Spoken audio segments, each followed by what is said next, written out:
Hello, everyone, and welcome to English Pod. My name is Marco. My name is Catherine, and today we have a very special lesson for you. This is actually the first in a series of lessons about interview skills. That's right. For 10 lessons that you will hear once a week for the next 10 weeks, we're going to take a look at an interview, a job interview, and we're going to take you step by step throughout the whole interview process, as well as teaching you some useful words and phrases that you can use next time you're at a job interview in English. Exactly. So pay attention. Today is the first day we're going to be entering the office, and we're going to learn some things that are important for talking to your future employer or meeting people in an interview. Okay.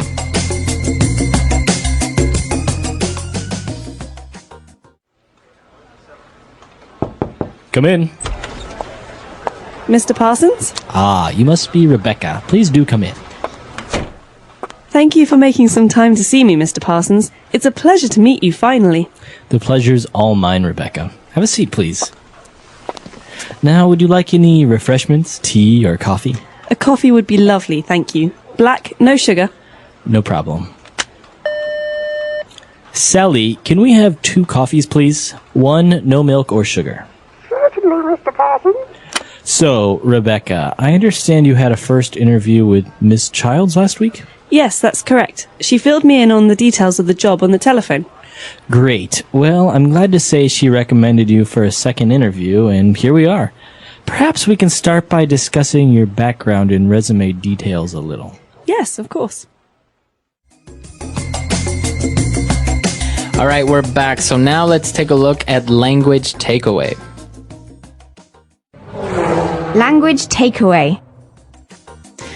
So one of the first things that you're offered when you go to interview at a company is refreshments.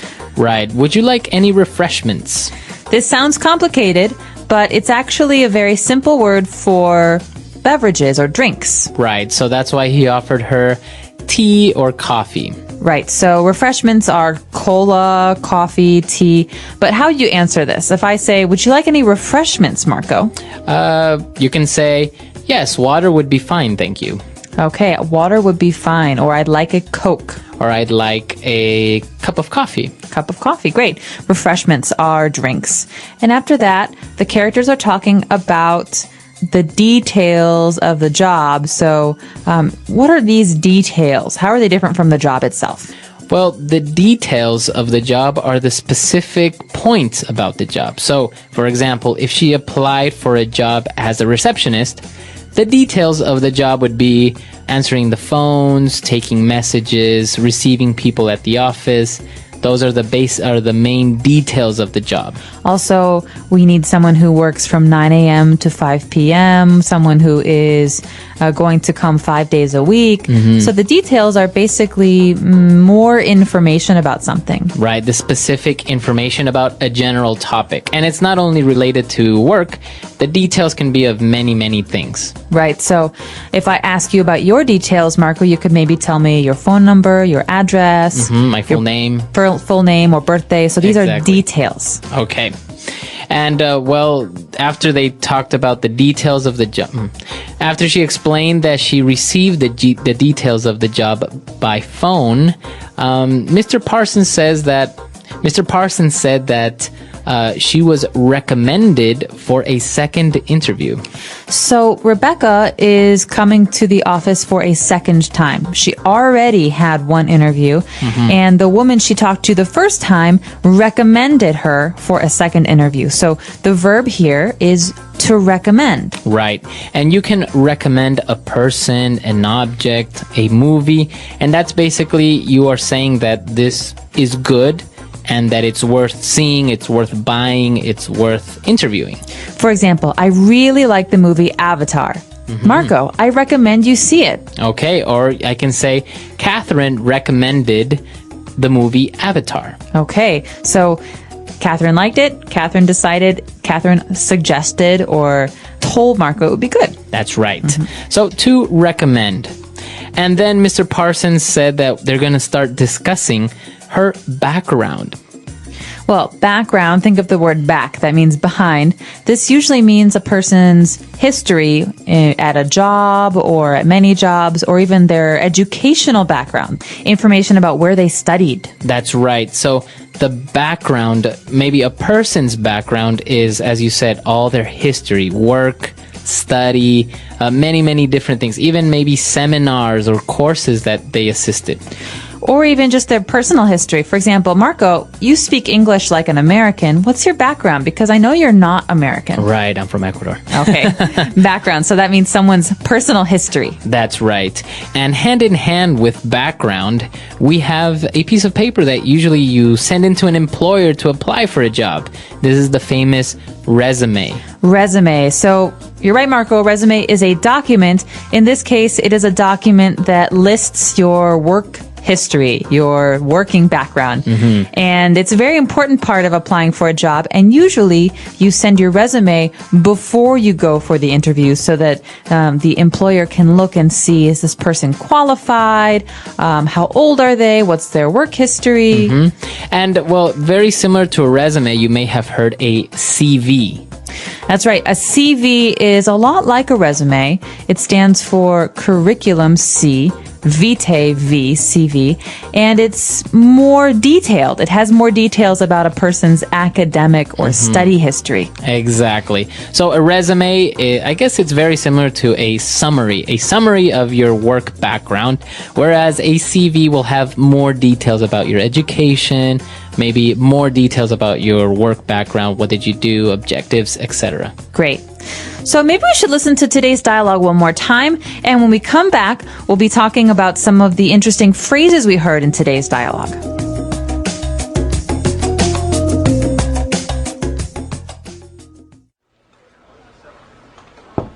Come in. Mr. Parsons? Ah, you must be Rebecca. Please do come in. Thank you for making some time to see me, Mr. Parsons. It's a pleasure to meet you finally. The pleasure's all mine, Rebecca. Have a seat, please. Now, would you like any refreshments, tea, or coffee? A coffee would be lovely, thank you. Black, no sugar. No problem. Sally, can we have 2 coffees, please? 1, no milk or sugar. Certainly, Mr. Parsons. So, Rebecca, I understand you had a first interview with Miss Childs last week? Yes, that's correct. She filled me in on the details of the job on the telephone. Great. Well, I'm glad to say she recommended you for a second interview, and here we are. Perhaps we can start by discussing your background and resume details a little. Yes, of course. All right, we're back. So now we have 3 phrases that we're going to take a look at on Fluency Builder. Fluency Builder. All right, so when Rebecca arrived, Mr. Parsons said, "Ah, you must be Rebecca. Please do come in." Okay, so you could say, please come in. This means, please come into my office, or come on in. Right. But here, the interesting thing about this is the word do. Right, he's using the verb do, and it may sound wrong. It may sound like it's unnecessary because you do have a phrasal verb there already, come in. So you can just say, please come in. But when he says, please do come in, he is emphasizing on her to come in. That's right. So this is a very polite way to invite someone inside. You can also say, please do have a seat. All right, so you are emphasizing in a very polite way to please sit down. That's right. Please do come in. So there are many other ways that you can use it. So for example, if you really want your friend to call you sometime next time you're in town, you say, please do call me next time you're in town. Please do. You could even say it afterwards, simply please do, for emphasis. Right, so if I say, hey, Catherine, I'm going to call you next time I'm in Shanghai. Please do. There we go. So that means please do call. All right, so please do come in. Please do call. All right. After that, Rebecca says, thank you for making some time to see me, Mr. Parsons. So she is happy that Mr. Parsons is available and wants to talk to her. This is a very common phrase that means, thank you so much for interviewing me. Right. So I guess it's kind of a way of saying, look, I know that you're a busy person and that you don't have very much time, so thank you for making some time to see me. Right. So this isn't just about interviews. You could say this phrase for meeting with a client or meeting with even a friend. You could say, hey, Marco, I know you were really busy last week, but thank you so much for making some time to see me. Right. So you're just basically saying, I understand that you're very busy, but I appreciate that you made some time to see me. All right. And well, she said, you know what? It's a pleasure to meet you. But Mr. Parsons replied by saying, hey, the pleasure's all mine. All right, another very, very polite phrase that you hear a lot. Maybe some of you have heard the phrase, it's a pleasure to meet you before, but the response, the answer is very interesting. The pleasure is all mine. Right. So this stands for the pleasure is all mine. Right. And I guess it's the most appropriate response if somebody says, it's a pleasure to meet you. Because if you don't say this, I think you may sound a little bit arrogant. Well, you could say it's a pleasure to meet you too. Right. But this is another way to answer the person, because you don't always want to say it's a pleasure to meet you. It's a pleasure to meet you too. Right. This is a way to say something different and to say, well, the pleasure's all mine. Right. But it's very important to answer something, right? Because if I say it's a pleasure to meet you and you say thank you, it's like, no, that is a little bit arrogant. So Right. you have to say something. Right. And we recommend that you say this, or you just say the same thing back. So it's nice to meet you. Oh, it's nice to meet you too. Right.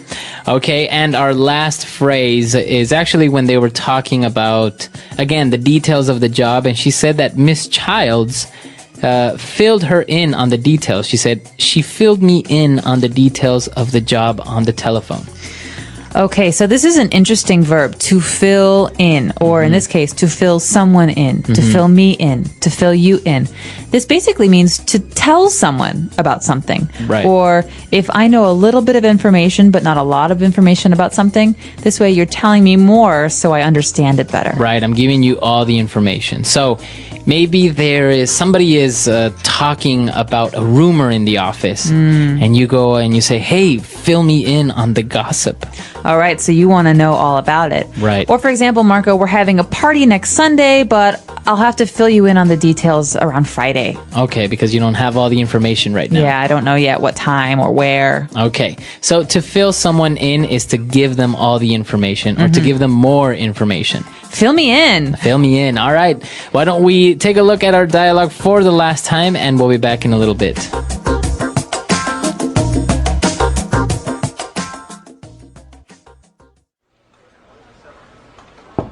Come in.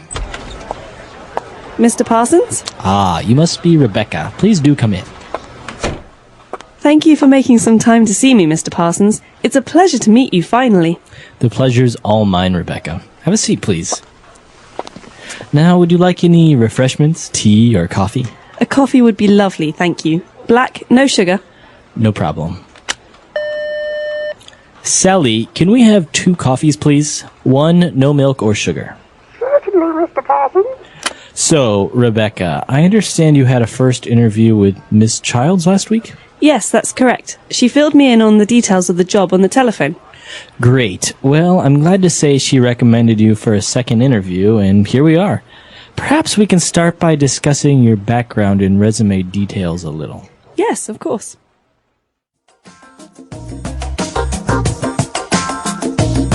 All right, so as we mentioned, this is the first part of a 10-part series of the interview series. And this is going to be very, very helpful. As you saw in this first part, we're just taking a look at some basic vocab and phrases that you can use when you're just introducing yourself. You're just getting started in the interview. So what we're going to be looking at later on is talking about yourself, answering questions. But many people don't realize that one of the most important parts of the interview is the very, very beginning. Because some psychologists say that we make a decision about a person or how we like a person within the first, 30 seconds of talking to them. Yeah. So it's important that you speak confidently and that you say some of these English phrases comfortably. It's a pleasure to meet you. Oh, the pleasure's mine. These little things will really help you. That's right. And I think as talking about introductions and how this woman arrived to the office, I think one of the key things that we would recommend is to look that person in the eye and give a firm handshake, right? Yeah. I don't know how many people actually realize how important this is. It's very, very important because as an interviewer, the person or the manager who's interviewing you, I think you can tell a lot from a person if somebody gives you a very flimsy handshake or doesn't look you in the eye. That's right. Well, I think in many ways people think, oh, this person is not confident, or this person is uncomfortable, or this person is hiding something. Yeah. And so it's important really to be yourself, to smile, to look at a person in the eyes, especially in a lot of like American companies or Canadian companies. I know in other parts of the world, smiling with a stranger is unusual or maybe unacceptable. But in America, it means I'm confident. Here I am. Here's my name. Nice to meet you. It's a very important part of an introduction. Yes, very true. So we actually want to hear what you think. How important for you is a handshake, a firm handshake, looking someone in the eye, or how do interviews work in your country? Let us know, and we hope that this is helpful for you in the future if you're looking for jobs or you just want to practice your English. That's right. So if you have any other questions or doubts, we're at englishpod.com. We'll see everyone there. Bye. Bye.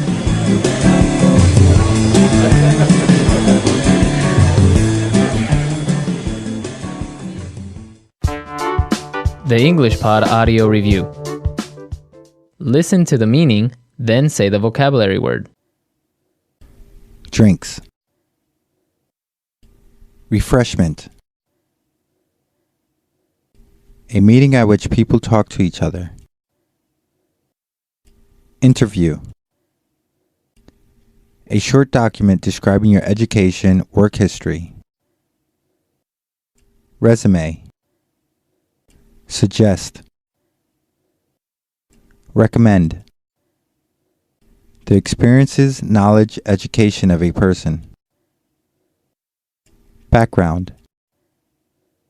Manage to find time. Make some time. It's happy to. It's a pleasure to. Give me more information. Fill me in. Let's try that faster. Manage to find time. Make some time. Give me more information. Fill me in. Drinks. Refreshment. The experiences, knowledge, education of a person.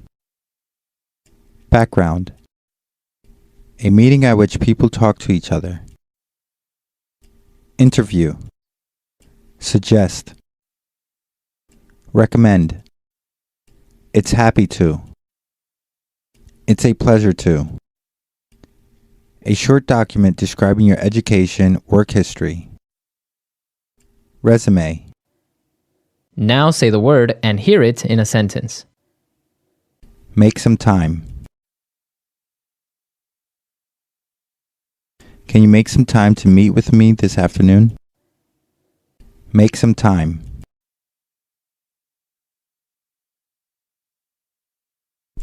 Please make time to finish that product today. It's very important. Make some time. I have to make some time to finish that report tomorrow. It's a pleasure to. It's a pleasure to visit the Beijing office again. It's a pleasure to.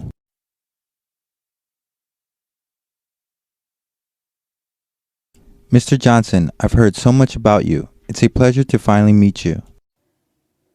It's a pleasure to. It's a pleasure to be here in New York for the opening ceremony. Fill me in.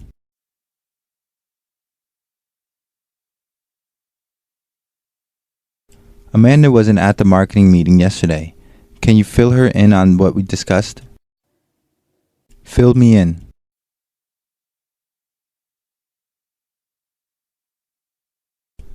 Joe and Stacy are getting married. Come on, fill me in. I want details. Fill me in.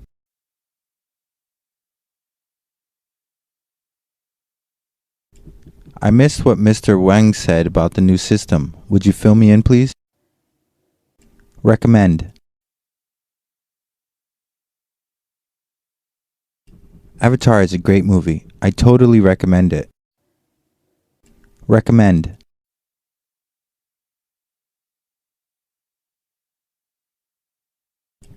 There are many ways we can solve this problem, but I recommend taking a direct approach.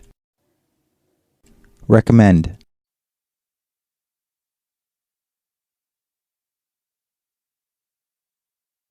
I would like to recommend Scott for a promotion, but he has been late so often, I don't think I can. Background.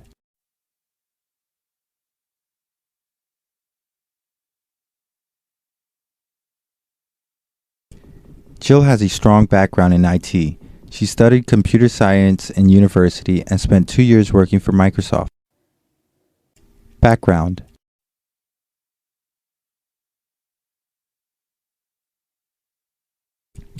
Let's take your picture against a plain white background so it will be easier to edit the photo. Background.